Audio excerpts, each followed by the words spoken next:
Hi, listeners. This is the 80,000 Hours podcast, where we have unusually in-depth conversations about the world's most pressing problems, what you can do to solve them, and whether free surgery from someone without a medical degree is a good idea. I'm Rob Wiblin, head of research at 80,000 Hours. Last week's episode was Chris Olah's first podcast ever, and today we're releasing his second podcast ever. Because we ended up having so much to cover, it made the most sense to do more than one recording session and split it into two quite different interviews. Last week's episode focused on Chris's technical work, but this one is about Chris's life and experiences so far.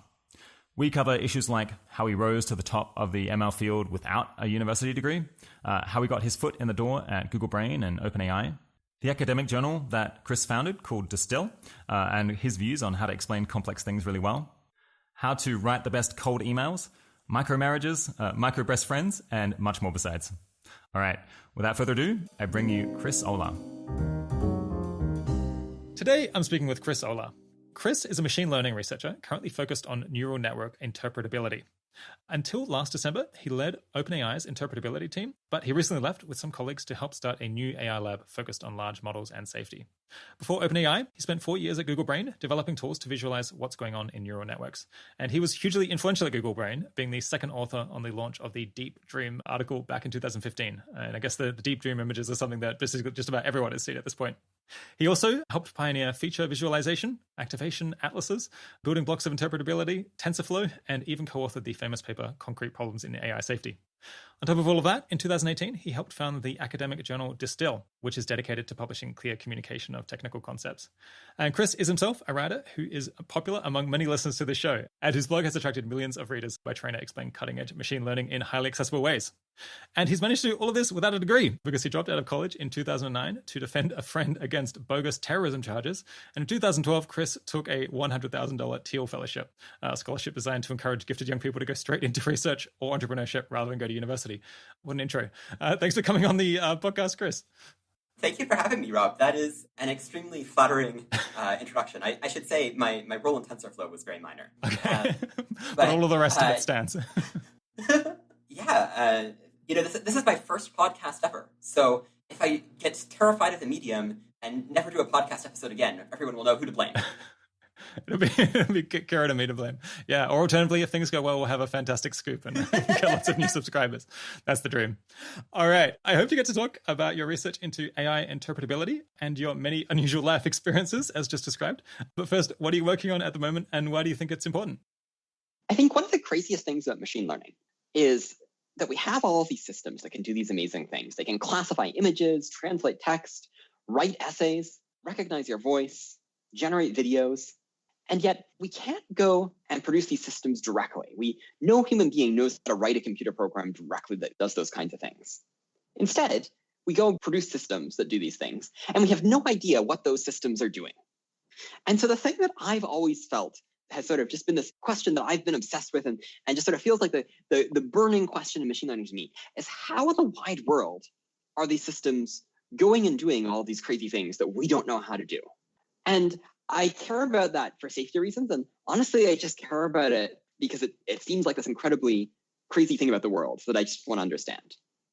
Yeah, that makes a lot of sense. I guess you've been on it sounds like looking at your CV, something like an 8-year journey working on this problem, trying to pick away at it and taking neural networks from being these black boxes to things that we can properly understand and build on.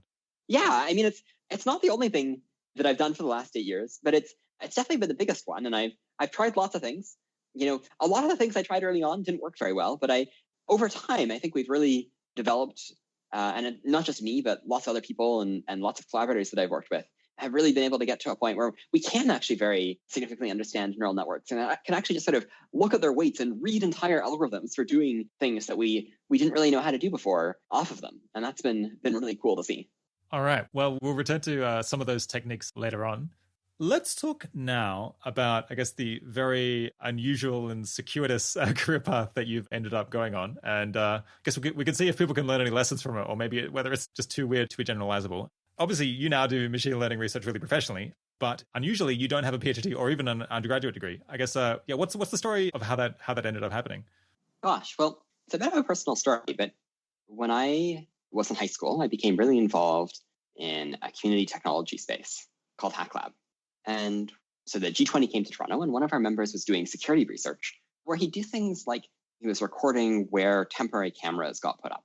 And the police thought this was really suspicious, and they raided his house, and they found a hobby chemistry and electronics lab, and they decided he was making bombs. One of the police officers conducting the raid had served in Afghanistan and thought he could recognize explosives and misrecognized chemicals as explosives. And yeah, it was a really, obviously a really awful situation for him. I didn't know him that well. I knew him a bit through Hack Lab, but I guess a lot of us really rallied in supporting him. And I had a lot more flexibility than other people because I was a university student in my first year. And it just seemed really important to me to try to support him.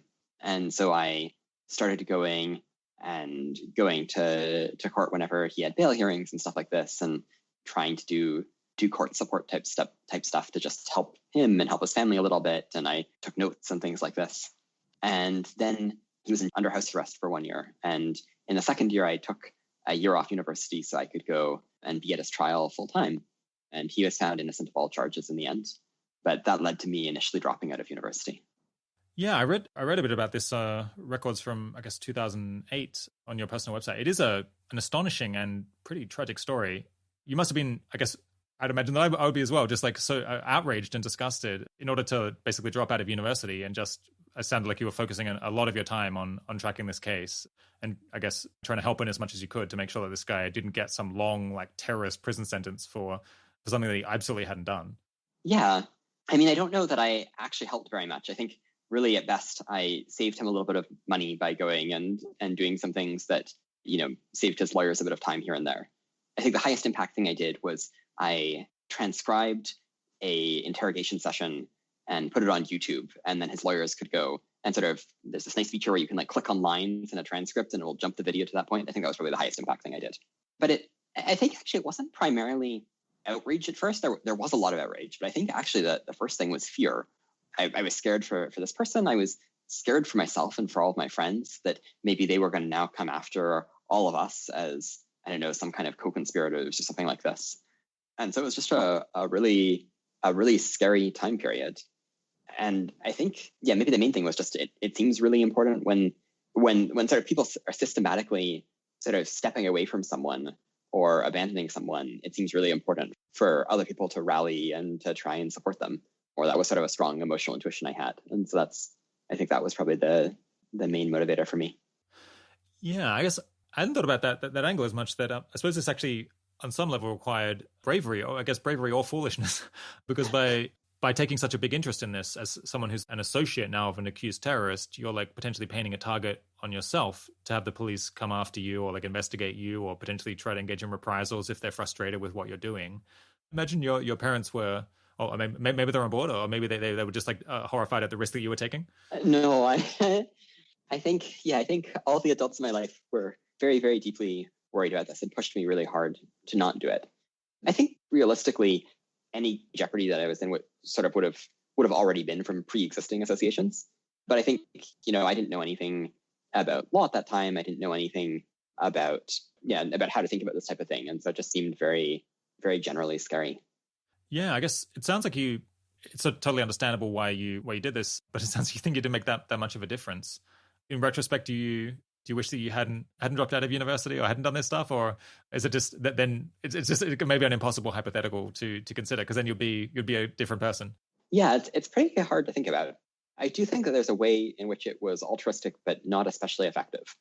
On the other hand, it's like hard to feel too bad about, like, I think probably this person felt more supported and his parents probably felt more supported, and that, that definitely felt good. And I don't know that my time was super high leverage at that point in my career, but I don't know. It's hard to think about. I mean, it also just put me on a trajectory that made me do a lot of different things, and maybe in some ways made me more effective later on by sort of becoming more unusual. So it's hard to think about. Yeah, it makes sense that kind of when someone's accused of a crime like that, and even if people all know that it's a false charge, that people are inclined to just run away from them, and then I guess that means it's like someone has to take the hit of being willing to stand up and associate with them in order to prevent that person just being completely ruined or having like no social support and feeling like they're being completely abandoned. Yeah, it's a difficult situation. I suppose yeah, it's hard to think about it through an effective altruist lens, but I like extremely admire and understand why you ended up doing that. Maybe I've just become inured to stories of misconduct by police. I suppose we don't want to go into all of the details here because this isn't ultimately an episode about criminal justice. But this must have shaped your view of national security services somewhat negatively. Yeah, what did you think at the time, and maybe how's your opinion of that evolved since you were 18? Yeah, it definitely soured my opinion of national security agencies. There was a lot of really awful stuff. They threatened his wife at one point to try to get him to confess to something. There was just a lot of stuff where in his trial, I thought the prosecution was deeply disingenuous. And I should say, in my sort of role as trying to be a supporter, I don't think that I was always the epitome of intellectual integrity. But I think that if you are a prosecutor who's trying to put somebody in jail, going and making disingenuous arguments, like one that I remember is they argued that the reason he had chemicals that could burn bright colors was that he was planning to make a rainbow bomb. So after they found out he didn't have explosives, it became that he had chemicals that could be used to make explosives. And they found out that he had chemicals that could burn bright colors. And yeah, this argument that it could be a rainbow bomb. And it's so like, I don't think that anyone who sort of is approaching this in an honest way would make that kind of argument. And they really caused, I think, severe harm to this person's life. And so that really deeply soured my views. And yet on the other hand, I think over time especially as I've thought more about X risk and bio stuff and even AI, I've gradually had more sympathy also for national security type concerns. And yeah, I don't know. I guess where I sort of wind up is something like just being really disappointed because I guess I really want to be able to trust these organizations. And they clearly are systematically falling short and are also doing something important. And also just sad, like even from their perspective, they're just going and burning goodwill left, right, and center by doing all of these things. And it's sort of from one, I put on one hat and I'm sort of really outraged at the appalling ethics of it. And I put on the other hat and I'm just really sad at the needless waste and burning of goodwill. Yeah, it's extraordinary that so much time was spent on this case, which like rapidly became apparent that there was nothing actually to investigate here.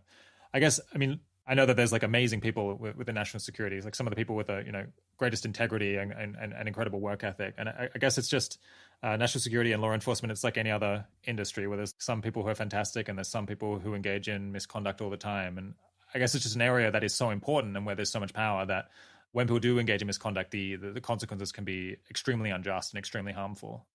And it's also such a large space that I think it's harder probably to go and have a high bar and to sort of to really filter things.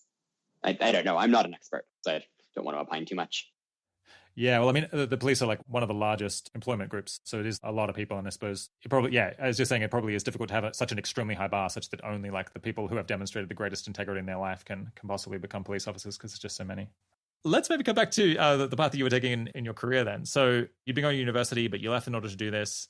And I suppose, yeah, your like natural, your boring track in life had been somewhat derailed. But you could have probably gone back to university after that, but you decided not to. Yeah, why was that? Yeah, so I guess when I was doing this sort of court support type work, there were lots of months where there were lulls and there just wasn't anything to do. And so I had lots of free time. And I'd been interested in 3D printers for a while. So I got really involved in working on 3D printers. And first I was designing 3D printers, and then I was working on a startup with a friend for open source software to go and design objects for 3D printers. So a lot of there's so-called CAD software that you use to design objects, 3D objects, and we were trying to create open source tools because we felt that was very important. So I applied for the Distill Fellowship, which is a program that provides financial support for people under the age of 20 to go and work on sort of ambitious projects or do unusual things. And I got it, and I sort of was like, well, I have two options. One is go back to university, and the other is I can work on whatever I want for 2 years. It turns out that wasn't a super difficult decision. Yeah, but I guess a lot of people who are considering not going to university and starting a business or doing something else, they feel like they face a lot of pressure, most understandably from other people, from society, from themselves. That they have to, you have to go to university, can't not. Yeah, was it a difficult decision to make on some level, even if you kind of preferred the path of not going? Well, I had a lot of experience sort of doing things cutting against pressure from the previous stuff. Yeah, that's fair enough. But I mean, I think at the time I framed it, and especially framed it to other people as well. I can do this for 2 years, and then I can still go back to university, and that sort of seems like an amazing opportunity. I guess one other thing that sort of comes into play here is it's actually much easier to do unusual things when you're validated by a third party. Like I think people, when they hear about the Distill Fellowship, they're like, the high value thing is that they're providing funding. And that's certainly part of it. But I think that actually the higher value thing was actually like adults in my life totally came around once I was getting, given $100,000 to go and work on stuff in a way that they really were not supportive beforehand. And so I think there's also just a really big effect in terms of legitimizing an untraditional path, making it easier. Yeah, I guess it speaks to the signaling component of going to university, where I guess you need some credential to show that you're a legitimate person who's not crazy or not irresponsible. And I guess the Distill Fellowship was providing that as a substitute. I think there's an element of that. I think there's also just an element of when you do a non-traditional thing, it's scary for people who care about you. And having some signal that in fact you're doing something reasonable, I think can help a lot. So you have this essay on your website where you go into your views on the general path of not going to university and going and doing something else instead, which is probably the best resource that people can go to if they want to properly learn all of your views on that. Yeah, do you just want to summarize briefly? Is this something that a lot more people should be considering? I get a lot of emails from people asking me if they should go to university. I think it's maybe the single most common question I get asked. And I think for almost everyone emailing me, they should go to university.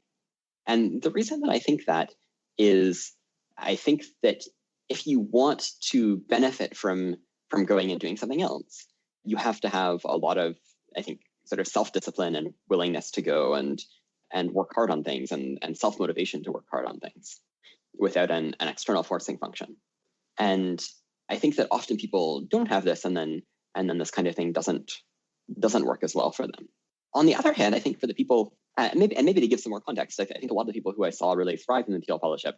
I mean, some had already before the age of 20 done undergrad degrees, so there were those ones. But I think a lot of people, had done really significant personal projects involving software or science or something like this. And I think that's actually a pretty good test. Like, if you have sort of been able to, out of self-motivation, go and do your own large personal project. And obviously, if you are in a privileged enough position to be able to support yourself, then you're likely to be able to do well in something like the Distill Fellowship, or taking a year off or taking a few years off. But if you aren't, it'll be much more challenging. Yeah, I guess. To what degree is this a path just for really, really talented people? I mean, I think it's fair to say that 20-year-old Chris Olah had an awful lot of potential. And I guess some of the other people who I've seen thrive not going to university, it just seems like they were kind of on a rocket ship to begin with. And yeah, it makes me wonder, if you're someone who's merely very talented, do you need to kind of have those credentials in order to get your foot in the door in the kind of careers that you want? My guess would be that the self-motivation thing is bigger than anything else. But yeah, I feel like I also just don't feel that qualified to opine on how useful university would be to people who are very different from me. For example, I can imagine a world where actually, for many people who are not going to pursue sort of really high, challenging careers, maybe actually going to trade school might be more effective, or things like this. So I could imagine there being different reasons why not going to university might make sense for people who are very different from me. But it's harder for me to speak to that. Has not going to university ever created issues with being taken seriously later down the line? Or I mean, possibly immigration could be a concern as well? Yeah, so I think immigration is an underrated concern with this. Almost all visas for the US require you to have an undergrad degree. I'm on this really weird alien of extraordinary ability visa, which just doesn't enlist it. But I think that's really the main option you have if you don't have an undergrad degree. I think that there's also some social challenges where I think actually something that I undervalued when I did not go to university was it makes it so much easier to have friendships and to have romantic relationships as a young person. And I was sort of cut off from a lot of those opportunities. And I think that was actually a really significant cost that I didn't understand at the time. Yeah, so tell us a bit more about the Distill Fellowship, and I guess to what extent having the social group there substituted for universities, perhaps? Well, it might have done more so if I'd been able to live in the Bay Area. I visited at that time periodically, but I was still living in Canada since I didn't have a visa and couldn't live in the US. Yeah, so it might have done more if I had been able to. I did make some friends, and I think that was valuable. And I don't know. I mean, I guess more generally, it was just a really incredible period of being able to go and pursue things that I was excited about. So I started with 3D printers, and I also was just doing lots of random side projects. And then I guess after a while, about a year in, I guess I switched from 3D printers to machine learning, and that was a fairly big pivot. Yeah, what caused you to do that? Well, I guess there were a few things. So one is just sort of I had the opportunity to do so because someone I knew in Toronto, Michael Nielsen, was writing a textbook on neural networks and ran a seminar series sort of to practice for writing his textbook. And so I got exposed to a lot of, to a lot of ideas about learning just as the field was really just on the verge, right, of taking off right after the exciting computer vision results from Krzyzewski in 2012. And so I sort of had the opportunity. I sort of was aware that it was this really exciting thing, and I became very excited about it. And my main collaborator on the 3D printing stuff dropped out. I guess another thing that contributed a little bit was I actually happened to meet Holden Karnofsky of GiveWell and the Open Philanthropy Project. That would have been pretty early on. This was, I guess, in 2012 or 2013. The reason that I met him was I was friends with Dario Amodei, who at that time was a grad student. And Dario, somehow, despite being on a grad student stipend, I don't know, was probably giving a fiscally irresponsible amount of his stipend to GiveWell. And that led to him meeting Holden. And so I ended up getting dinner with Holden and Dario. And during the dinner, I sort of pitched Holden on how, I was working on 3D printers. And, I thought that if we could have open source tools for 3D printers, we'd be able to go and bring 3D printers to everyone. And, maybe we'd end scarcity and stuff like this. And Holden just really shot it down. And at the time, I was very miffed. And actually, the thing that Holden said was, I don't think this is valuable, but, it seems like a great way for you to develop skills. At the time, I was really miffed. But in retrospect, it was actually a very useful thing for him to say. I think this is a common theme of talking to Holden that I feel kind of miffed at him sometimes. And then very often, I'm very grateful for the thing that he said. Yeah. What was his case against working on open source? Sorry, what do you call it? Like local manufacturing? What's the term for this? I mean, I was writing open source CAD tools. Okay, I guess I don't remember the exact argument that he made. I think he was just skeptical of a lot of things, and I think that there were a lot of things to be skeptical of. Not the least of which was, like whether 3D printers would actually be able to become really widespread at low cost in the way that I was envisioning, and I think also just whether these open source tools were actually a critical blocker, which in retrospect I don't think they were. Yeah, people have been talking about 3D printers for a long time, and I've always kind of thought, I just don't know how many things like that I want to make, how many things that can be 3D printed. I'm like that interested in producing for myself. Maybe I'm going to be proven wrong one day. I think the really compelling story is, if you can create a 3D printer that can print itself, and it can also print a wide variety of objects, you can sort of have this feedback loop of making it really easy to go and spread them, and then go and, anything that you can print, you can provide sort of freely to everyone. And, you have these printers that you can like 80% print or something like this, right? And then there's the remaining vitamins that you can't print. But the vitamins are all the hard parts. And so it's sort of an illusion that you're sort of making progress at this, I think, to a significant extent. I don't know. I haven't been involved in the space for a long time. Yeah. But at one point I had a lot of fantasies about this, and I designed a 3D printable vacuum cleaner, and worked on how you could make microscopes with 3D printers, and it wasn't, in retrospect, wasn't very useful. Yeah. Yeah, what do you think of filling this role where you kind of shoot down someone's plans? It's a difficult one because you come across as potentially a kind of an asshole. It's like Yes. maybe you're not really in a position to confidently tell people that the idea is bad. I think onlookers don't like you when you're saying that someone's plans are bad, and the person themselves might object, and you run the risk of being wrong. And yet it does seem like sometimes it's just really important to have someone say, "Nah, this is a dumb idea." It's a balancing act. I think it is really important. It's something that I wish I was better at. I think personally, I really struggle to give people negative feedback. And, when I'm in a management role, I really push myself to do that, but it's hard. And I think, I don't know. I really admire some people who can just be like, yeah, that's nonsense. And just really, really frankly say it. And I think, ideally go and couple it also with support that, Holden's message wasn't just, this is a dumb idea. It was, this doesn't seem like a very good idea, but you're developing lots of good skills, and you'll probably do something useful in the future. Yeah, I've tried to play this role a handful of times. I've heard someone's plan and just been like, "Nah, this is terrible. I really got to change it because I don't see this having any impact." I've gotten a mixed reception. I think it's fair to say. I'm maybe a little bit more cautious about doing that now. I don't know. Maybe I should go back after this anecdote. I should go back. I think it probably took Holden a few years for me to totally come around on him not have just been being a little bit annoying at the time. Yeah. Did he pitch you on going into machine learning? Was he like, "This is machine learning is the future"? No, not at all. And I was completely separately excited about machine learning from other stuff at the time.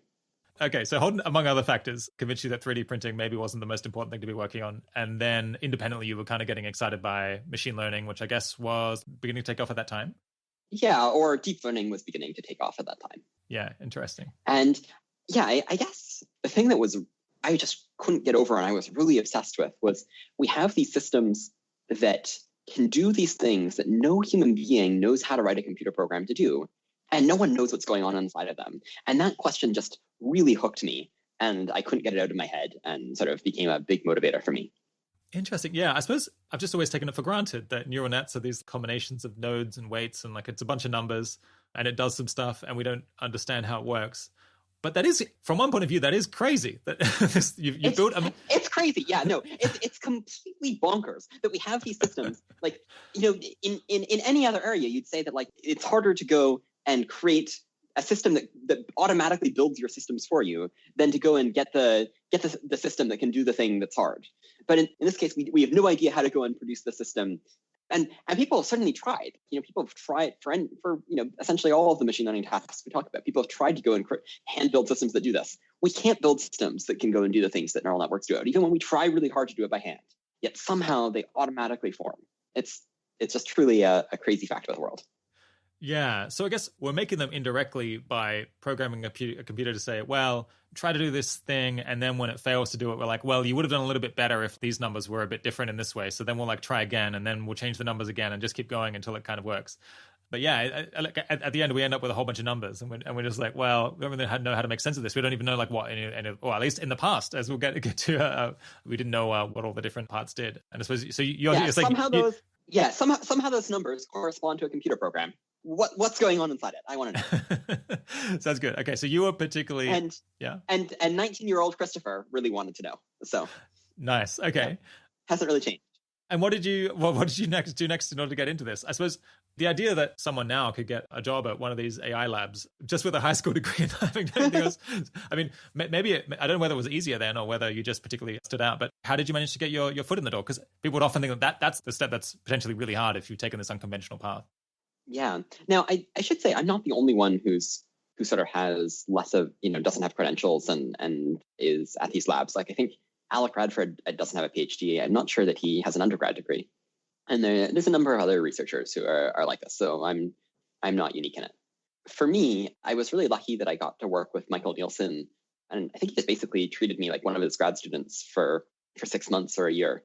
And that was a really helpful experience. And I think just helped me mature a ton as a researcher. And then I started cold emailing different labs and asking if I could visit.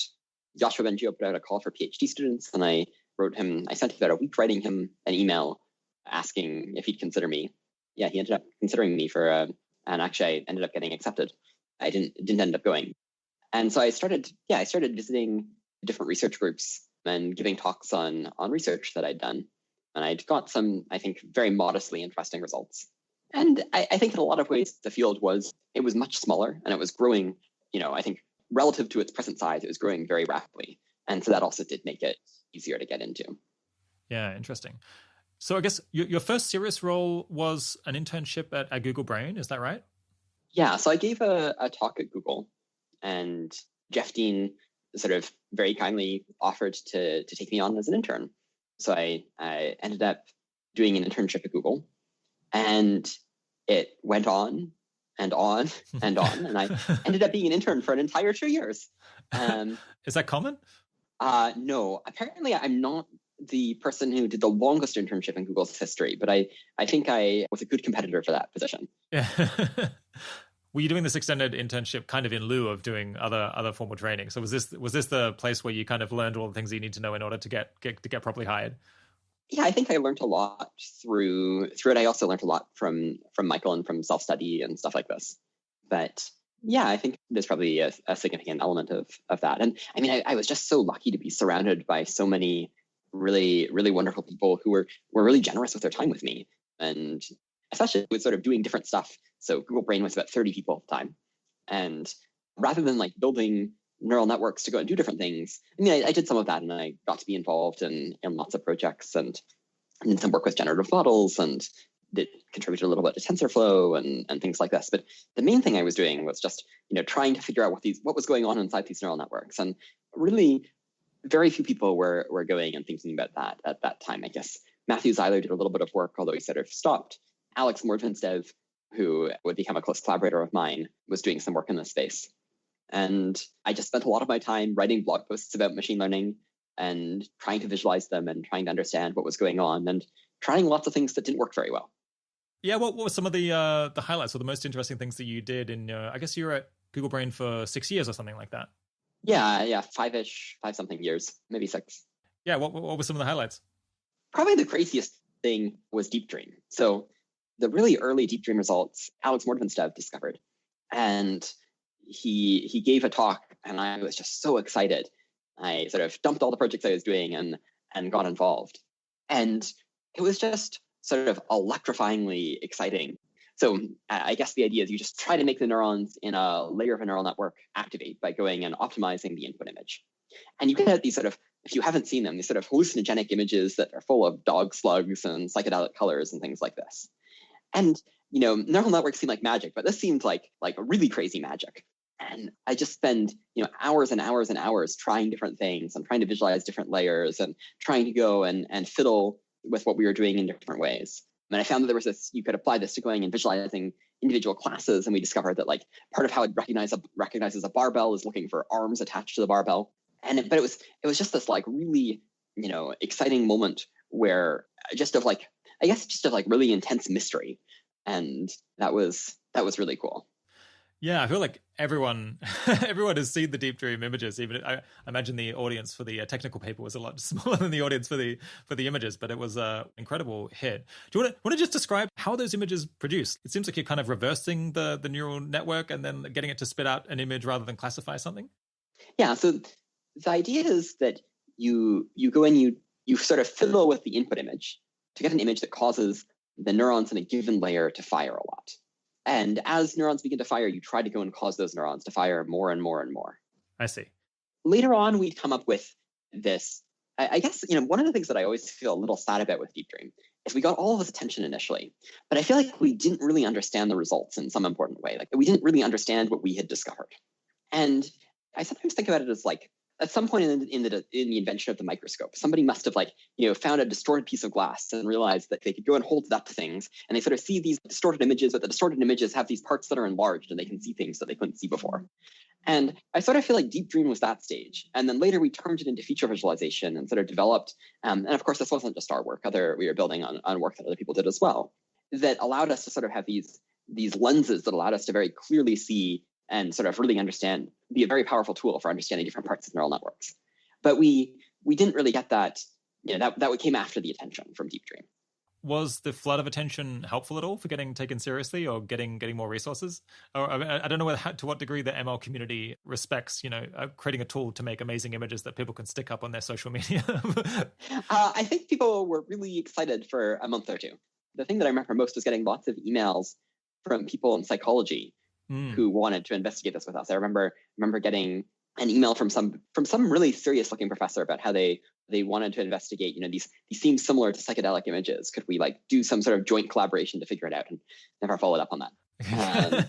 But I think that, a lot of it wasn't as helpful, and maybe just because we sort of, from my perspective at least, didn't yet really understand the results deeply. We weren't really able to tunnel it into something that was really helpful for advancing an agenda of really understanding neural networks, I think. What was it like working with so many people who I imagine were a whole bunch older and more senior than you? It was an interesting experience. Yeah, so for a while I was the youngest person because even the interns were PhD students who were quite a bit older than me. And actually, and at the time, many of my, it was only 50 people, and several of my colleagues had children who were my age. So that was also kind of fun. But actually, just like everybody was super sweet and was just really, really lovely to work with.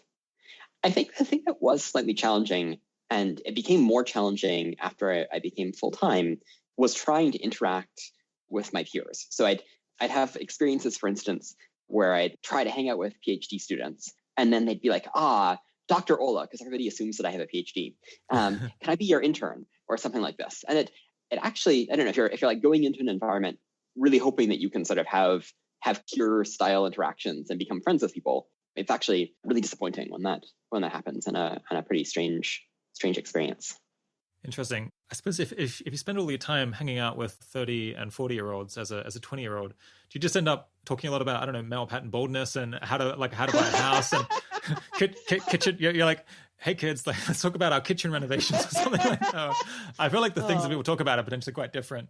I think, I don't know, mostly I spoke with people about research. I tried to have a few conversations about effective altruism. I think people were just kind of confused by me. Okay. Nice. Okay, so you're spending these 5 years at Google Brain, and I guess you had a whole lot of very widely read articles there, and you also founded this academic journal, Distill. Yeah, do you want to flesh out maybe the rest of what happened at Google Brain and what's happened since then? Well, I think my career trajectory probably became less unusual and interesting probably around that point. But yeah, I guess after a few years at Google, I started to have a much stronger vision for how interpretability research could be pursued, and a sort of very idiosyncratic one. And I really wanted to try and build up a research group doing that type of interpretability research. And I guess I also was very interested in this idea of sort of open notebook science, or I didn't really see any downside to being very public about interpretability research. And I just thought, it would be nice if we could just share it as we're doing it and try to involve other people. And I talked a lot with my manager and Jeff, and they were both actually really incredibly supportive. And we just sort of all agreed that actually Google probably wasn't the best place for me to go and pursue that. And so I ended up going to OpenAI and founding a team, the Clarity team, going and doing this kind of interpretability research there. And that was a really positive and a really incredible experience for me. Yeah, it seems like you've kind of tracked I suppose this clarity or interpretability field didn't exist kind of when you joined. You've virtually founded it, or at least you were there kind of around the founding, and now you've lived to see it become a meaningful fraction of research into ML and something that's I guess widely accepted and people are interested in. Well, I think right now a lot of people sort of are doing lots of different things called interpretability research, and lots of other people contributed to sort of, I think, creating lots of different branches and directions in this space. But I guess I've sort of had a very particular vision for what the type of work I'm most excited about in this space is. And I've been really fortunate to be able to help build that out. And I think just really lucky to be involved early on. And so I got to work with a bunch of really amazing collaborators at OpenAI, and we sort of pursued what we called the circuits agenda, which was the sort of attempt to go in and sort of fully understand neural networks. Yeah. All right, let's pick up and look at your, I guess, the kind of unconventional career track that you've been on in general, I guess from 2008 through 2015. Yeah, what do you think we could learn from this experience? Are there any lessons that listeners can draw as to their own experience, or is it, maybe they should go and defend one of their friends from terrorism charges? I don't know. is there anything that people could learn, or is it just too weird? Well, okay, so I think probably the most useful thing I've extracted has been thinking about the Pareto frontier of skills. So, for example, a lot of my early contributions to machine learning were basically being able to create these really helpful illustrations of complicated ideas. What skills did I need to do that? Well, I needed both to understand machine learning, and I needed to go and be able to draw. And I wasn't an exceptionally good artist or scientific illustrator, and I wasn't exceptionally knowledgeable about machine learning. But very plausibly for a while, I was the person in the world who was the best at the intersection of machine learning and drawing. And so if you sort of think of these two-dimensional plots of different skills or three-dimensional plots of different skills, and you think about the Pareto frontier, very often society is good at producing people who are optimized for a particular skill set of skills that society has really validated as useful. And we create entire pipelines training people. But I think that often if you can find useful intersections of skills that aren't sort of these couple of standard skills, there can be a lot of value, and it's much easier to go and have a big impact and often have a big counterfactual impact. And so I often think a lot, and when I'm talking to people about at their own careers, I often try to frame it in terms of, what are the skills that they're cultivating, and sort of what do we think the Pareto frontier with regards to these skills looks like? And do we think that there's places where, rather than going and becoming the world's best at one skill, they could produce a lot of value by being at an intersection of skills that other people don't have? Yeah, that's really interesting. I guess thinking about it theoretically, I suppose part of the reason is just that there's like so many combinations of two different things that you could throw together. And so that the space of possible combinations is like vastly larger. And so you have a lot more to choose from. And that means, and it also means that you could be like the only person who's interested in X and Y if you choose two things that are sufficiently distant. And then you have like a truly unique skill set, and you might just stumble on something that no one else has even tried to find.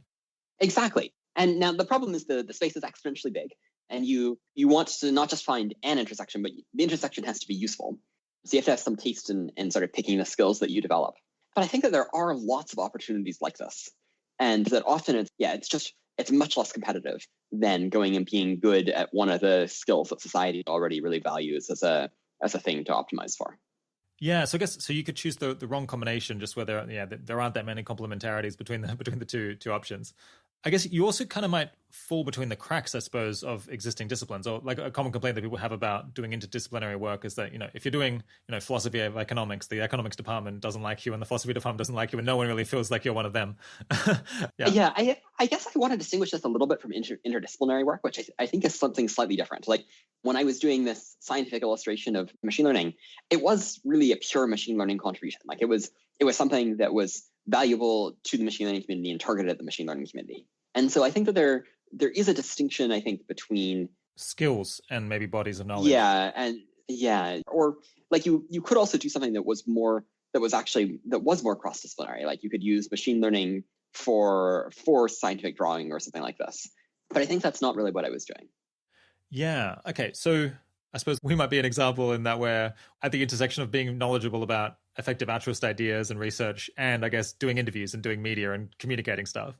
That's maybe the unique selling point of this podcast. And I suppose, do you have like kind of examples of classic skills that you can throw onto something and then maybe produce something interesting that others haven't found? I have a favorite example of this phenomenon, which I'll probably both slightly mistake, and I actually owe to Michael Nielsen. But my understanding is that Richard Feynman, I guess I don't know much about physics, but he had to do all this work and I guess physicists were doing all this work going and solving really complex integrals. And the usual set of techniques was to go and use tricks from complex analysis, analytic extensions and stuff like this, and try to go and solve the integrals that way. And Feynman didn't really know these complex analysis tools very well, but he had all of these weird tools around fractional calculus and stuff like this, and he used those instead. And by having a sort of, maybe this gets not even that weird a skill set, but in having a different skill set than his colleagues, he was able to have more counterfactual impact and go and solve problems that other people couldn't. And it's not that his tools were better, it's just that lots of people were already trying with the other tools, and he brought a different set of tools to the table. Yeah, so found some money lying on the sidewalk.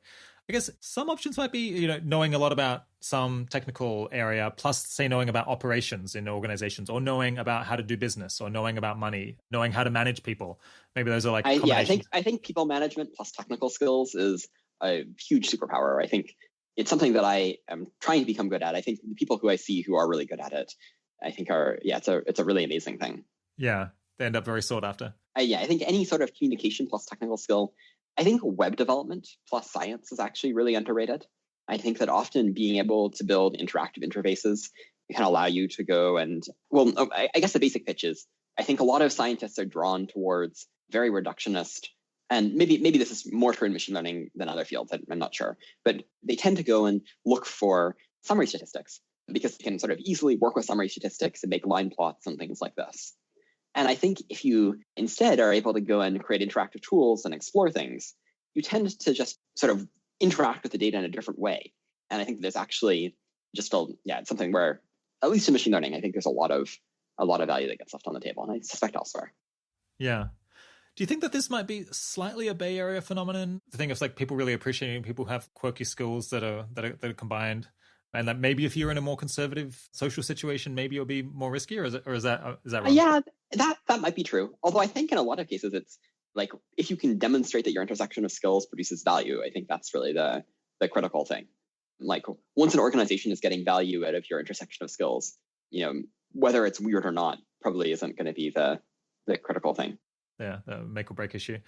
Yeah, I guess that's maybe one other lesson is that if you can show people that you can do stuff directly, then often you can route around credentials. And I think that is quite often true. The thing is, it actually is potentially quite hard to figure out how to produce value and how to do a good job without having the training. So it requires someone who really has either just a lot of raw ability or a lot of focus or a lot of discipline to do things outside of a structured environment. Absolutely. And I think it also depends a lot on the discipline. Practicing law without credentials isn't something that's going to fly.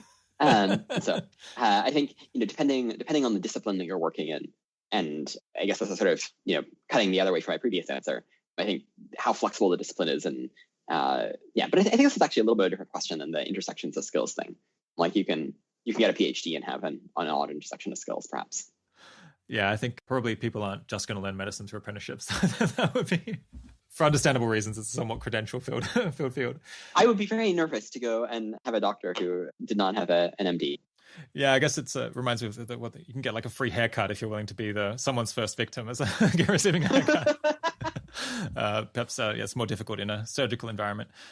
Yeah, we've talked a bunch about whether people should go and do undergraduate degrees, but how do you feel about going to grad school? Is the picture very different? Yeah, so again, I don't know how much my advice generalizes between fields, but at least for machine learning, I usually encourage people to just ask where they can go and do the best research. So I guess for context, the question that I usually hear people asking when they're considering going to and doing a PhD is they're like, well, should I just go to an industry lab and do research there? Or should I go and do a PhD and go and develop my machine learning there? And I think at least for them, the essential thing isn't whether it's a PhD or not. The essential thing is how much do you think you're going to learn from the people you're going to be around, and just how good a research environment is it going to be?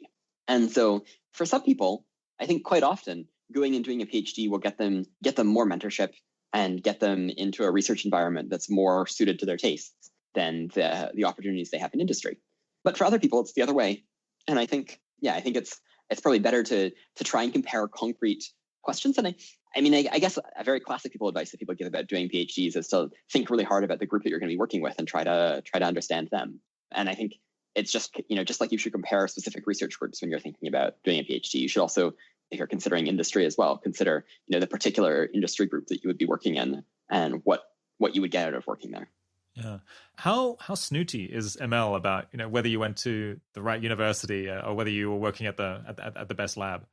I think not very. It probably depends from institution to institution, but I think most institutions, if you have impressive results, that's the main thing they're going to care about. I actually had one university encourage me to apply for a professorship at one point.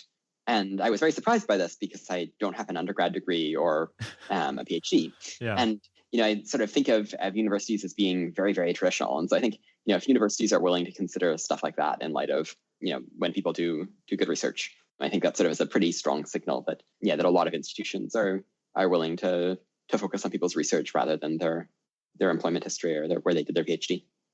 Yeah, it seems to be like maybe ML as an academic discipline is pretty unusual. It seems like it's routing around a whole bunch of the typical norms. Like most research is now just presented at conferences, right? And then just people post. Oh, but that's not unusual for machine learning. That's just all of computer science. Ah, that's all of computer science. I see. Okay. Yeah, computer science by and large doesn't use journals as much and relies a lot more on conferences. Ah, interesting. Yeah, do you know how that happened? I'm not sure. Yeah, I do know it leads to strange situations in academia where somebody who's looking at the career of a computer scientist might be like, oh, they just publish in conferences. They're not doing good work. In fact, that's just the norm. Yeah, interesting. And I think there's some areas of physics, machine learning, I think also has a significant fraction of people just publish on arXiv and not publish in a venue at all. But I think there's areas of physics that have taken it much further. Wow. My impression is there's some areas of physics that just people aren't really using, by and large, aren't using conferences or journals or any peer-reviewed venue and are just putting things on arXiv. Wow. They're living the dream. They're living the dream. So I've sometimes said, I'm really not sure what value academic publications are providing because it doesn't seem like peer review is doing that great a job at clearing out bad papers.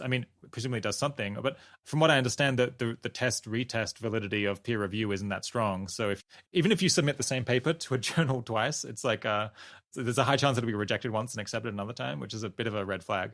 Yeah, NeurIPS did this test where they peer reviewed all their some subset of papers twice, And they found that if one review process accepted it, the other review process had a 50% chance of accepting it.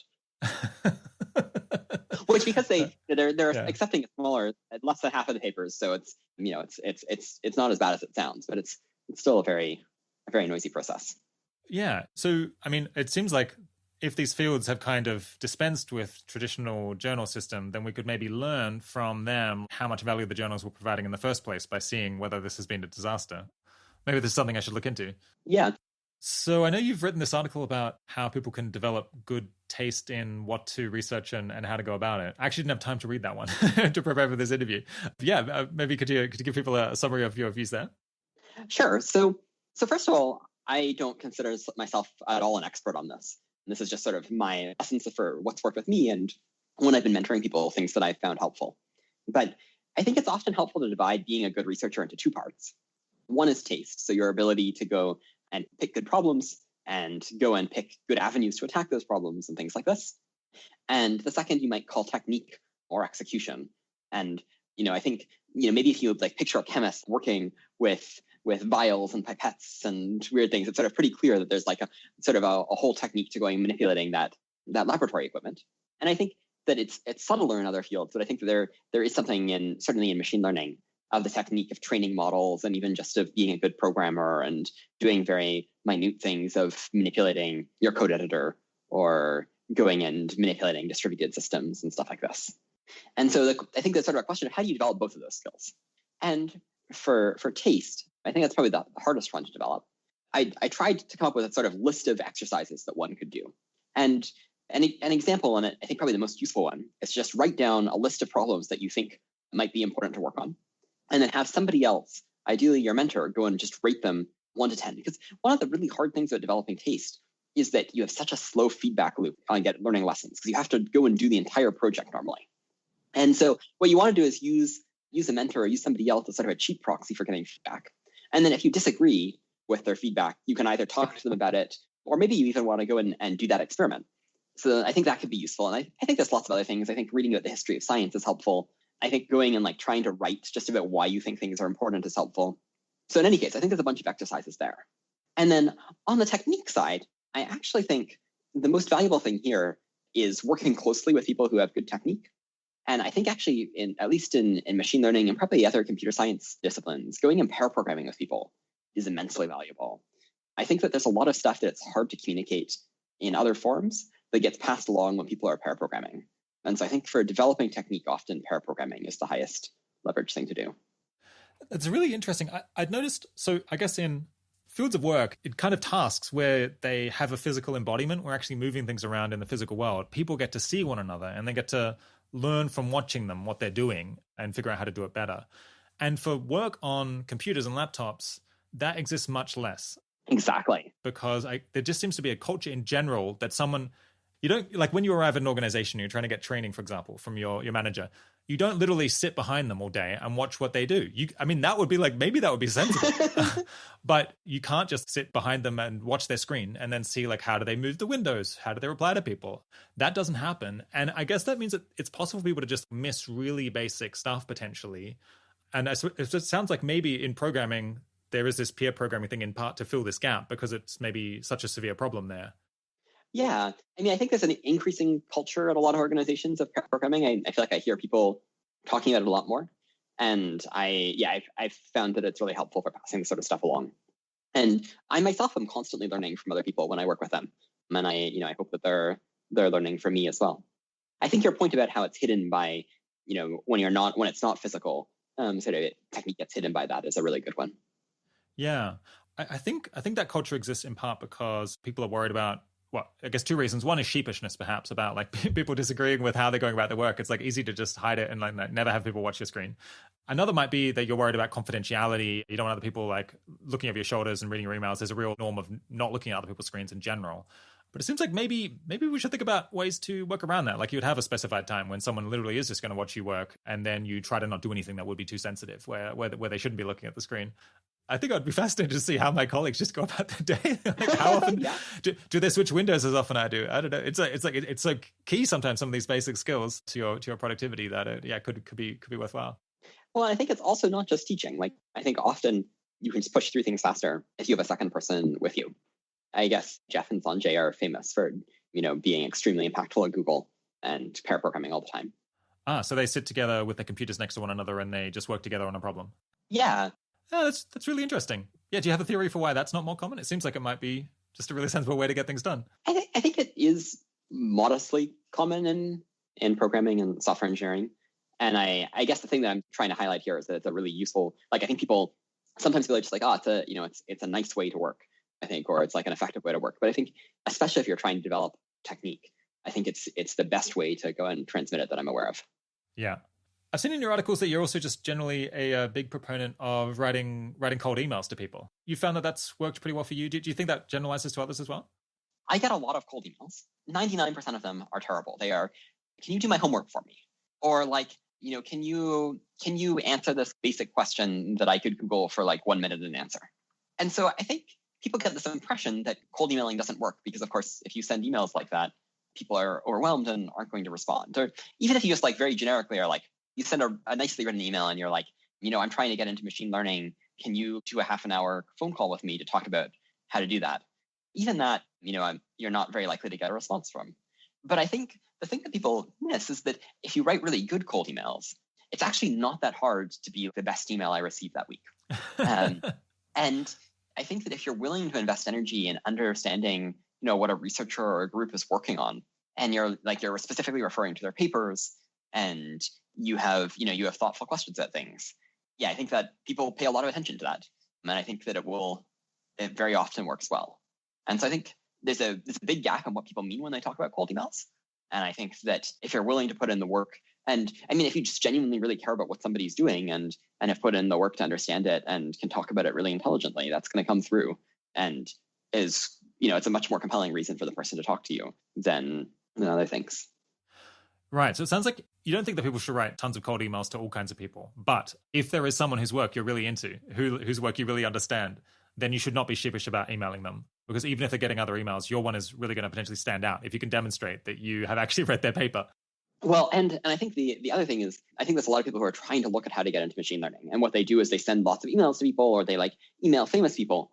I think what you should actually be doing is trying to figure out who you would be really excited to work with and really understand their work. And ideally, do somebody who's a little bit less famous, maybe, and then reach out to that person with an email where you've put a lot of work into sort of explaining it, being clear that you've read their work and connecting your interests to theirs and things like this. And so there's a number of emails that have been really important for me where I spent a week writing them.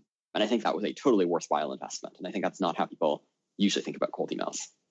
Oh, that's so interesting. Yeah. How do you feel about length? Maybe we're going to get a little bit into the weeds of email technique here, but go on. I think a lot of the most impactful emails I've written were only a few paragraphs long, less than one page. But I read 5 of that person's papers beforehand.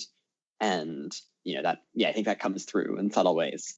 And I didn't integrate it super ham-fistedly, but I just, I was writing to them because I genuinely was invested and cared about their work and had shared interests with them.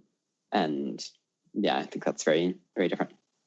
Yeah. I think the main lesson that I've learned, well, I suppose this is a different class of cold email. This is kind of asking people for small favors or for feedback or offering advice. It's that the shorter it is, the more likely people are to engage. Well, certainly the shorter it is, the more likely people are to answer. And maybe also if you can really condense down the information that you want to convey into just a couple of sentences, that people are much more likely to absorb it. Because people are flicking through their email inbox pretty quickly, and often they have other things going on. And if they open an email and it's a wall of text, then that you definitely run the risk that they're just going to close it and then never get back to it because it's just too much. And they don't yet know whether it's really worth investing the time in. Yeah, I think you really want to, if you're writing something longer as well, you want to really optimize the introduction for that reason. Yeah. Yeah, do you have any thoughts on how to be a successful researcher? I guess there's one last thing that I find pretty helpful, which is thinking about research as a market. And I don't think this is very novel to me, but I do find it a really powerful frame. And so I guess the general idea is, you think of researchers as investing in different research ideas. And if the research idea pans out and other people don't sort of grab it before them, then they get some reward from that, maybe more resources, or just they get a payoff from that in some way. And so you can sort of see there as being this sort of competition to go and grab promising research ideas. And I think there's roughly two strategies that you can sort of play in this market. One is you can sort of work on things where everyone really agrees that they're important and that are really popular. And what you're doing when you do that is you're going and making that little area of the research market a tiny bit more efficient. You're going and making it so that ideas that sort of are important get done a little bit more quickly. And I think that is actually genuinely a valuable thing to go and do. Like if the thing that you're doing is really important and you make it, happen in expectation a week earlier or a month earlier, that's really great. But the other strategy you can do is you can try to beat the market. You can try to work on things where you just can see that something is undervalued relative to the, what most of the community thinks. And I guess that's the thing that I try to do a lot of the time. And there's lots of reasons why you might be able to beat the market. It could be that you just care about things that other people don't. So if you care about safety, or in other areas, if you care about animal welfare, or if you have weirder goals or different goals than a lot of people, you might be able to beat the market in that way.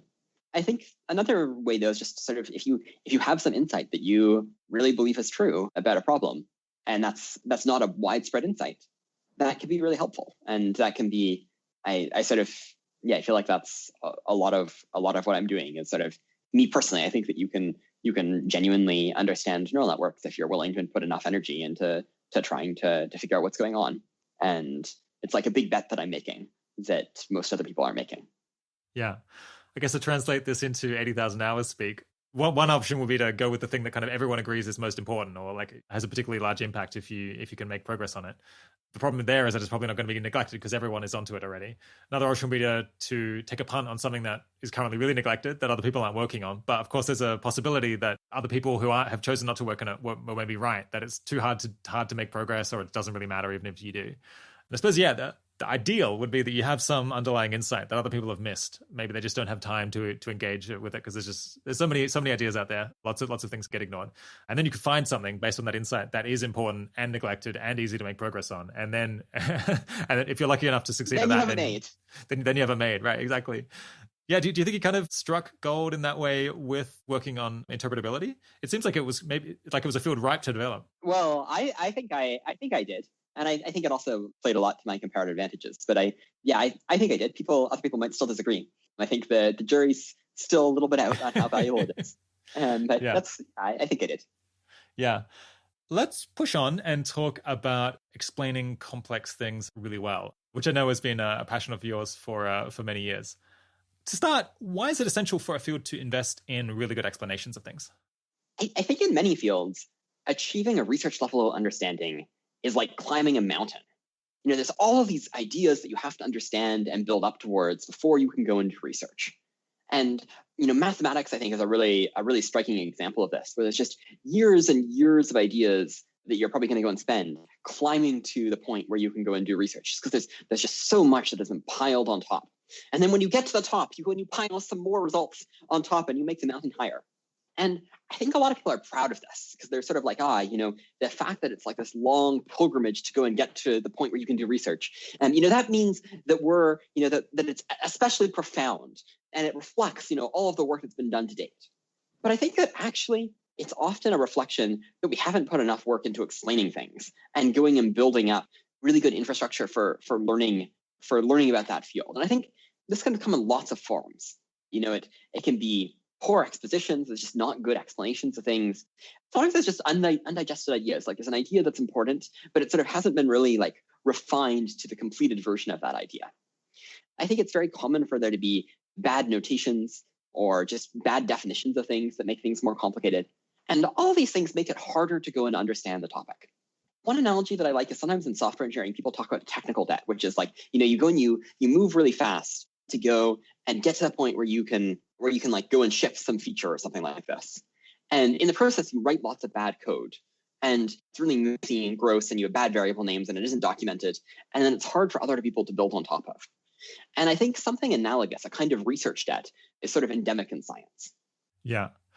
So I guess this problem is kind of probably just getting worse over history because... Yeah, it's just getting worse over history because we're just piling the results on. I mean, sometimes people do write beautiful read beautiful tutorials and textbooks that make it a little bit better. But I think on net, it's getting worse. And it tends to be that the older a field is, the worse this problem is. Yeah. So I guess at this point in many academic fields, if you want to really reach the frontier, you have to wait until you're 30 and you've done PhD and then a whole bunch of extra stuff. I guess in some fields, maybe it's like 35 or 40 before you can actually start contributing. And that's a reflection of the fact that, one, there's just like a huge knowledge base. And in some cases, in some fields, I think we're kind of pushing up against what it's possible for the human brain to do. And so you just have to really reach like your peak capability before you can add in anything new. And it seems like the basic concepts end up being distilled really well because they're taught in primary school, in high school. People figure out how to communicate those. But then the closer you get to the peak, the more it's just a mess because no one's really figured out that there is no textbook maybe about the most recent results. And so it becomes slower and slower maybe to reach up to the top because everything becomes inscrutable. And I think it's often less incented to go and work on exposition. This is my impression. There's a really nice article by Thurston before he passed away, where he talks about basically, in my framing of it at least, sort of killing a field by just going and picking all the low-hanging fruit and then dumping the field in just like all of these results that he didn't explain and sort of making it totally inaccessible.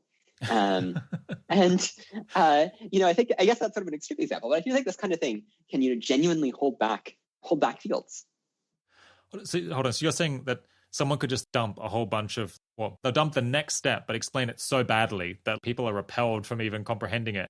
You have to do several next steps, but you can just pile on a huge amount of progress and not communicate it at all. And now it's like sort of a dead end where like you can't go and get sort of credit for going and redoing that section of the field. Like all the fruit's been picked, and you can't build on top of it because it's really hard to understand.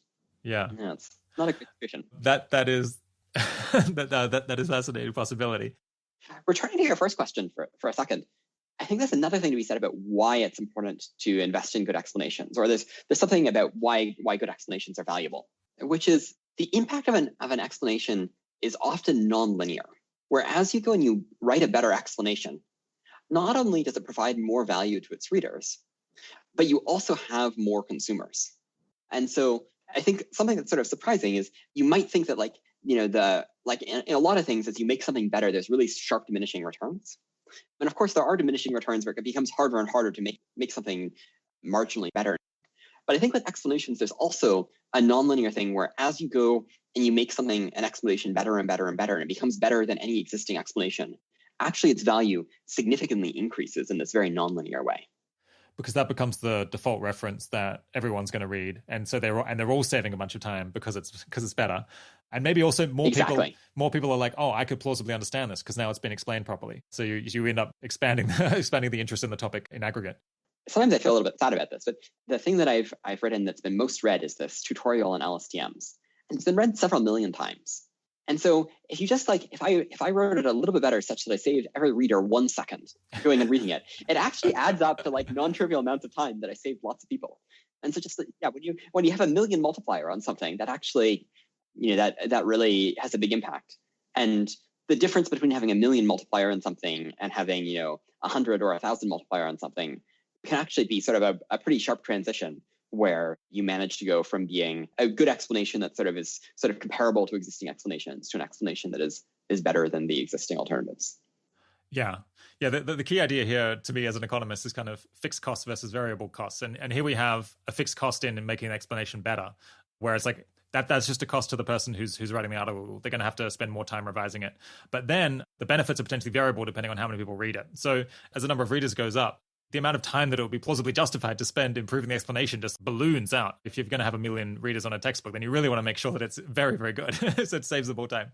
While we're thinking of this in a sort of economics-y way, I think another thing that's interesting to think about is if you think about n people in a field interacting, and you increase as you vary the size of the field, you can ask how much effort goes into explaining things and how much effort goes into understanding things if you want everybody to understand all the work that everyone else is doing.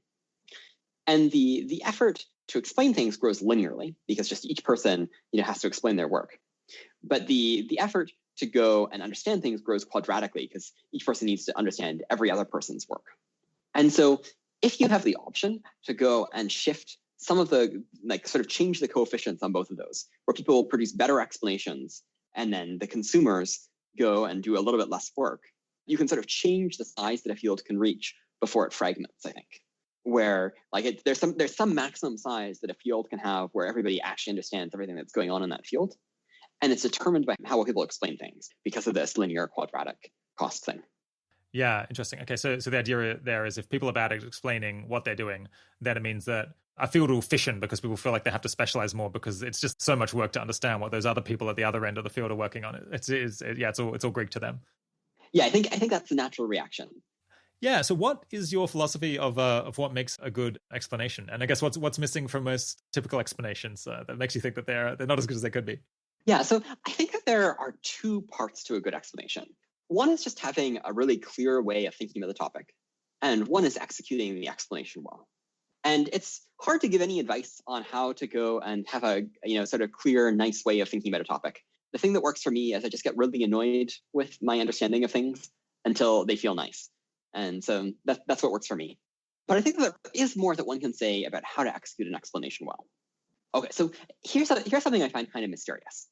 It's often the case that you have people who are extremely knowledgeable about a topic, and they put a lot of effort into writing an explanation, and they produce an explanation that's really hard for other people to follow. And then it gets worse. People tell them that it's hard to follow, and they try to make it better. And the result is actually that the explanation becomes progressively worse and harder to follow. And when they look at their explanation, they're like, oh, it's so easy to follow. It's a really good explanation. So yeah, it's very mysterious. Why is that? And I think my hypothesis would be that they have the benefit of two resources that their reader doesn't have. So first, they don't have to go and store things in working memory when they read their explanation. They've already memorized all the terms and all of the ideas. And so they can go and write. Oftentimes as they try to make their explanation better, they add more and more details, and they're trying to be really, really thorough and so on. And the end result is that they're loading up the reader's working memory. I mean, I'm not a psychologist. As I understand it, the reader only has 7 or so slots of working memory, and they fill it all up. And then it's really hard for the reader to go and continue sort of pulling pieces in and connecting them together as they consume the explanation. And then similarly, they have all the motivation already. They understand why you should care about the ideas and why you should push through the hard parts. But the reader doesn't have that. And of course, it's easy for them because they've already done the hard parts. And the reader doesn't have that. And so I think these two deficits, the not having the same working memory benefits that the author has, and the not having the motivation that the author does, are often the reasons why people think that they've written a good explanation, and it's not a very good explanation. That would be my theory of why explanations fail. So I guess in the first one, what's happening is people say, I couldn't follow this. And what they do is maybe add more detail. They add even more to the explanation, but then that is actually making it even harder to follow potentially, perhaps because what they have to do is simplify it rather than make it all exactly precise. Is that kind of one way that things could go awry? Yeah, although I think it's not exactly simplification. I think you don't want to do is dumb an idea down and sort of not actually explain the important thing. But what you do want to do is sort of think hard about how you can reduce the strain on somebody's working memory. And I think there's lots of tricks you can do with this. I think diagrams are often really helpful because you can spatially arrange things. Annotating equations can be helpful. Just thinking about how you structure your explanations, that there's sort of fewer long distance interdependencies can really help. More like having little things in the margin where you remind people of important things. So I think there's lots of things like this that you can do. Just like asking if you really need to introduce terminology, or if you get away without some sort of additional piece of terminology that people will need to remember. And I think, all of those contribute. All right. So you weren't merely annoyed by this. You decided to actually try to do something to help contribute to fixing this problem. Tell us a bit about Distill. Yeah. So something that I find especially frustrating about this is there's lots of really great explanations that people just write as blog posts. And it isn't treated like a real academic contribution. It doesn't help them in getting promoted or getting hired or things like this usually, at least in academic jobs. And so it seemed to me that sort of the production of this kind of really valuable work, I think explanations and also just sort of interactive visualizations of things, which is another thing I really care about, just wasn't rewarded. And that if we could create a way to go and reward it and support it, we'd get a lot more of this kind of work. So how can we go and create more, how can we go and incent it? Well, the idea behind Distill was, if we could create an academic journal that could sort of be an adapter between weird artifacts that aren't sort of normal scientific papers and the traditional academic system, that maybe could allow for people to go and get these career rewards and support that doing sort of more traditional academic contributions can get them. And so we created a journal, and that was our thesis for why it would help. Yeah. And how has it gone? Do you think that your thesis was broadly right, or have you learned something from the experience of actually trying to fix the problem, as people often do? Yeah, I think a lot of parts of this thesis were wrong. So I think that the two parts that I don't believe anymore are one that sort of being rewarded is the primary blocker on this type of work being done. And I think it's more the case that people don't do this kind of work because it's hard. And that people who do it, it's a passion project where they just sort of, feel very deeply that they need to go and do this, or they're just really excited to do it. And then there's just like no realistic world it's very difficult to get to a world where the career incentives would be sufficient for people to do this kind of work for that reason instead. Like even if you could get this work treated like a normal academic contribution, if your tutorial is treated like a typical paper but takes 5 times more effort to go and produce, that's not something that people are going to go and do. Okay, so if I understand it, you think you were right that there aren't like sufficiently strong academic or prestige, maybe motivations to work on doing really good distillation of ideas. That was discouraging people somewhat, but the thing that was really discouraging people was that they struggle to do it, and it takes them ages. And so, if it were easier to do, they might be willing to do it just for the love of it, just because they want to bring knowledge or want to bring water from the fountain of knowledge to everyone else. Well, I think I would say that the people who are doing it right now are doing it because they have a very strong internal motivation to do it, and that on the present margin, it's hard to create a large enough incentive that you'll actually really change things. Interesting. There's a second reason why I think this doesn't work. So I think previously I thought just like institutions wouldn't reward this kind of work if it wasn't published in a peer-reviewed venue, and it wasn't sort of published in a legitimate academic journal or conference or something like this. I think now it's more that there's some institutions that are really flexible and will reward non-traditional work. And they don't care whether it was published in a journal. They're just going to evaluate it on its merits. And there's more traditional institutions that just are going to look at Distill and be like, this is too weird for us, we're out. And it's actually a pretty small, group that sort of is in the middle enough that this actually makes a big difference.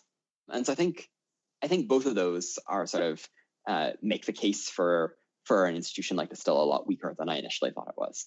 Right. So are you guys gonna shut it down and try a different method, or do you think it's like there's still a niche for Distill and we should keep it around even if it's not gonna solve the problem in total? Yeah, I do think there's other ways Distill has provided value.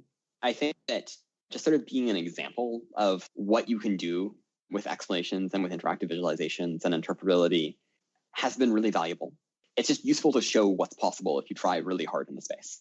And I think it's also been useful sort of as a laboratory for meta science, where it's sort of given us a little bit of credibility to do things like organize. We did this weird discussion article thing where there was a somewhat controversial paper, and we just got a bunch of people to, instead of doing peer review, they just wrote papers discussing the paper, and then we compiled them together and summarized them.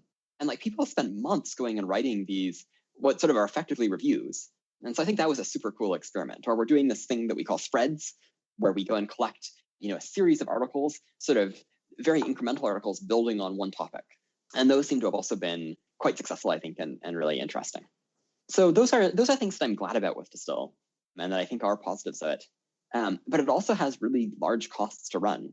And I think something that I didn't appreciate enough when I was starting it was just how political it could get, where like there's a whole component of people who are upset with us because they sort of think it's corrupt that we publish in our own journal.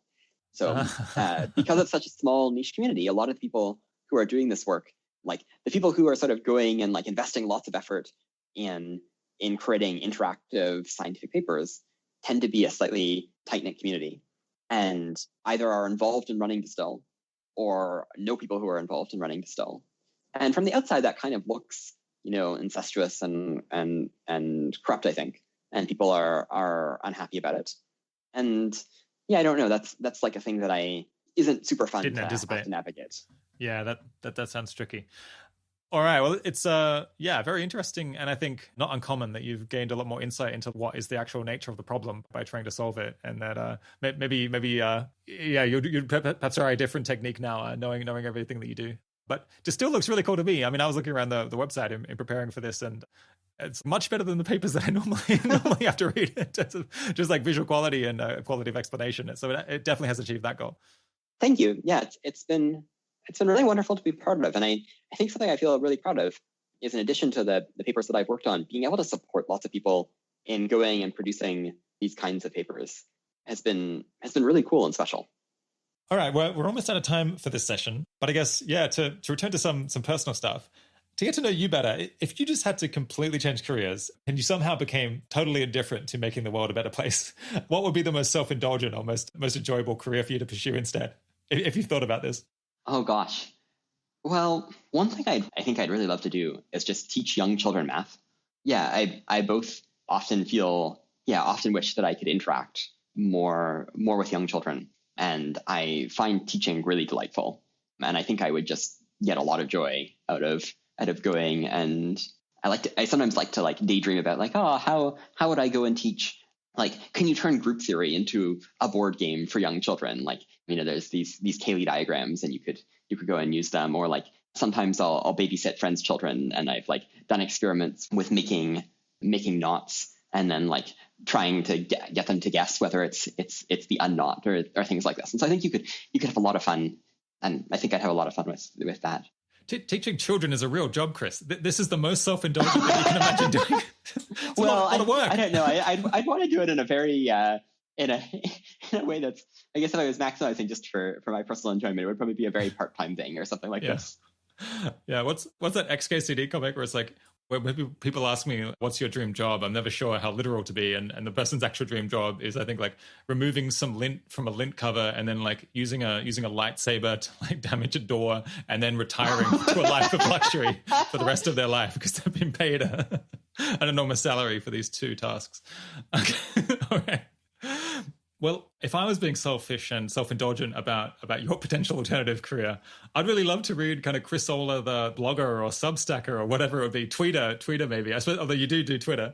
Yeah, there's just all these really amusing, delightful posts on your website that I had the luxury of being paid to read during the prep for this interview. Yeah, one that stands out is people are probably familiar with this idea of the micromort, which is like a 1 in a million chance of death.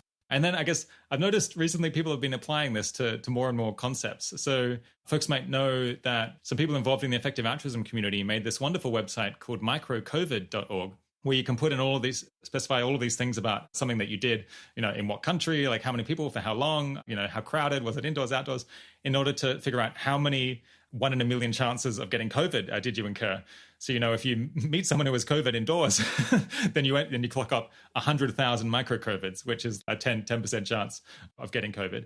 But more day to day, you clock up these, 1, 2, 3, 4, 5, 6 micro-COVIDs. And people can use that to kind of judge how much risk are they willing to take and make these judgments that are often so hard to do and these risk-reward judgments in a more coherent way. Yeah, and you had a neat application of this kind of 1 in a million chance thing with the micromarriage, where you're talking about, well, as you're going about your social life or just your life in general, you can imagine that the more people you meet, you're clocking up these 1 in a million chances of meeting the love of your life, potentially, someone who you can have a really fulfilling relationship with. Can you lay that one out for a second for us? Yeah, I guess this trick of going and inventing units to think about things is a trick that I really like. Yeah. So before we dive in, I guess some context. I wrote that post kind of as humor, but some context is that I actually often find it pretty hard to motivate myself to go to social events. I find them when I don't know lots of people at an event, and I sort of can't fall back on just talking about research. I often find that kind of stressful, and I often don't want to do it. Yeah, totally. Yeah, but I also really want to have a family someday and find a partner, and that requires you to be social. And I guess going to a dinner party that a friend's hosting, or going to some other social event, or even going on dates, or dating someone. A lot of these things, the party doesn't lead to you meeting anyone, or these other things don't lead to where you were hoping they would go, and that can be really discouraging and really hard. And so I've sometimes thought that it's useful to sort of try to be like, well, even though this time it didn't work out, there was actually a chance that could have led to something. And you can use that to try to motivate yourself, and also maybe to just sort of emotionally smooth over or help yourself see that you're making progress even when these things can be kind of discouraging. Yeah, that makes a lot of sense. I suppose it's a bit of a cliche that people who are dating seriously because they're trying to find someone to build a life with, it can be very, very demoralizing because for that, the bar is naturally pretty high. It's like, if you're really going to commit to being with someone for decades and raising children with them, then you kind of want to do your research and actually check that this person really is a good fit to build a life with you. But then that means that maybe the best thing is just to go on a lot of dates, like even have, the beginnings of many different relationships, which eats up a lot of time. And optimally, most of them are going to fail, but it's a little bit hard to keep in mind that things are actually going well when it seems like in the narrow sense, you're making no progress. There's kind of this disconnect between the thing that you know, which is this is perfectly normal and expected, and what this should look like, probably. And the day-to-day experience of often trying things that are difficult. Breakups are really painful, and feeling like you haven't made any progress. And so, I guess that's a lot of the reason why I think this is kind of sometimes a useful way to think about things. Yeah. Yeah, just taking a step back and thinking about this kind of micro X concept in general, I suppose it seems like the case where it's really useful is with low probability. Well, I guess like events that are low probability, but like not so low probability that you should ignore them. I guess I'd specify. I think they're useful for low probability, high impact things. Right. Yeah. And so there are cases where you can sort of get yourself a little bit confused because the probabilities involved are so small that if you think about it in terms of probability, somehow that lens by itself can confuse you. But the impact is so large, and it's only by thinking about the multiple of those two that you're actually you have a unit that's sort of coherent to think about. Yeah.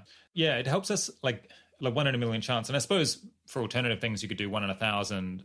Yeah. I sometimes use milliunits for things as well, when it seems like the probabilities are a little bit larger and the total importance of the thing is a little smaller. Sometimes that's the natural scale.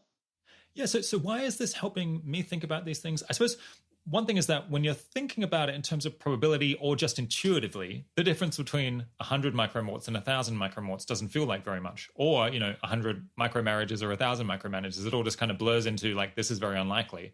But actually specifying it out in like millionth chances makes it feel more measurable and real, like you're clocking up these risks of death or these risks of something really good going on. And you can like see the incremental progress and also like weigh opportunities and risks against one another in the same way that we do with more frequent events and like the more normal things in daily life where we have more experience of things going well and badly. Well, I think that's right. But I think that's another thing that happens, which is really interesting, which is as you spend more time thinking in these units, just like, you've spent so much time thinking about distance that like a foot and a meter and a kilometer, or I guess for a lot of people, maybe a mile, are sort of intuitive units. Similarly, I think if you think about things like this, 100 micromarriages or 1,000 micromarriages start to like feel like in some sense meaningful things. Like to me now, I'm like, gosh, 1,000 micromarriages? That's a lot of micromarriages. 10,000 micromarriages. That's insane. And these start to feel like meaningful things. And if you think that you went to an event and you met a bunch of people and you, as you say, clocked up this many micromarriages, there's like a scale. I don't know, maybe it's just like the scale of like what you typically get or something, where you can feel like, oh yeah, that went really well, even though there's in some sense no tangible result. Yeah, in the case of the micromanage measure, I guess it also made me update how large the benefit might be at a specific social event. Because I guess most people end up getting married, usually to someone they like quite a bit and they stay with them a while. So how many social events does it take that to happen typically? I mean, most people don't really have time over their youth to attend more than 1,000 social events where plausibly they could meet someone. It might be a bit closer to 100 for many people. So actually like the chance of meeting someone who you might like end up forming a serious relationship with at any particular social event is maybe somewhere between 1 in 100 and 1 in 1,000. Which maybe, so on a gut level, it doesn't feel super likely in any specific instance. But actually, you go to a bunch of events, that really clocks up pretty quickly, which is why lots of people end up paired up. Yeah, I mean, I think that assumes that the going to social events is the primary mechanism by which people meet their partner, which it might not be. It could be that it's through introductions by friends or online dating. Or things like this. But I think these things can be really significant. And I think it's just such a life-changing thing and such a potentially dramatically positive thing. Yeah, I don't know. I'm sometimes... I don't know, maybe I'm not even maybe, I'm definitely a pretty weird person. So, maybe this isn't useful to other people, but I'm often surprised, how much time, I don't know, say that I've spent thinking about linear algebra and like trying to really deeply think about linear algebra or, other topics that are sort of these intellectual topics compared to the amount of time that I've like spent thinking really hard about these things that are going to shape my future in really dramatic ways. And yeah, I don't know. It seems intuitive to me to try to think really carefully about those things. Yeah. Okay. So we've got so we want to apply this concept to low probability, high consequence things. We've already got the micro more. So death, that's a big deal. I guess we've got micro COVID. COVID's not quite as bad as death, but it's unpleasant. We've got, micro important relationship. Guess what else could there be? What are the other big life events? I suppose like potentially finding a really fantastic job or career. Yeah, I think that would be totally a plausible thing. Yeah, I think that totally makes sense. I've sometimes found this useful for thinking about pain. So I think about the most painful thing that I've experienced, and then thousands of that, and then I can use that to think about the amount of suffering that would be involved in something. So I sometimes find that useful. Yeah. That's a little bit dark, but what about micro friendships? I guess. Yeah, I think one of the things that's delightful about the marriage is that it's applying this thing that so far I'd only seen applied to negative things to positive stuff as well. Yeah, no, I think. Well, and I think it's, I guess, a related thing is thinking hard about extreme upsides rather than just extreme downsides. Like I think we often are sort of focused on avoiding extreme downsides, but there's these really extreme upsides that matter as much or more, and I think we often don't think about very much. And so finding an outstanding job, finding a partner. I think one thing that's a little awkward about that or especially about the friend thing is I think we just have less of a vocabulary for like describing the like there's sort of a difference between somebody who's going to be your best friend for the rest of your life and or like a very close friend, and it's going to be kind of life-changing from someone who's sort of a casual friend, and you enjoy meeting them, but it's not really life-changing in the same way. And I think marriage hopefully is sort of like pretty clearly putting you in the category of this person who's life-changing and hopefully really dramatically changes your life for the better. And yeah, I think the same thing with the job, where you sort of like need to specify the like really outstanding job. I think I don't know, like micro best friend or something is actually a really interesting unit. It's a sort of a cumbersome thing to say, but I think these really, the closest friends that I have really dramatically changed my life for the better and are extremely precious to me. And I'd go through a lot for, a 1 in 1,000 chance to go and make another friend like that. Yeah. I think as a society where maybe underrate the value of friendship, there's a lot of things about how people's lives are structured that cause a lot of their friendships to atrophy in their 30s and 40s and 50s, and for people to end up, if they don't make an active effort, with a pretty small friendship group. But I guess that's potentially a topic for another day. My guest today has been Chris Olah. Thanks so much for coming back on the 80,000 Hours podcast, Chris. Thank you so much, Rob. It was lovely being here. If you enjoyed this one and haven't listened to last week's episode 107 with Chris yet, I strongly encourage you to go back and give it a chance. It explores issues like what is interpretability research and what is it trying to solve, how neural networks work and how they think, multimodal neurons and what implications they might have for AI safety work, digital suffering, scaling laws, and how nice it would be if Chris's research agenda could succeed. If you're interested in using your career to work on safely guiding the development of AI, like Chris is trying to do, or working to solve any of the problems that we frequently discuss on the show, then you can apply to speak with our team one-on-one for free. We've made some hires and removed our waitlist to apply for one-on-one advising, so our team is keen to speak with more of you regular 80,000 Hours followers. They can discuss which problems to focus on, take a look over your plan, introduce you to mentors, and suggest roles that would particularly suit your skills, among other things. Just head to 80,000hours.org/speak to learn more about that service and apply if you feel like it. The 80,000 Hours podcast is produced by Kieran Harris. Audio mastering is by Ben Cordell. Full transcripts are available on our website and produced by Sophia Davis-Fogel. Thanks for joining. Talk to you again soon.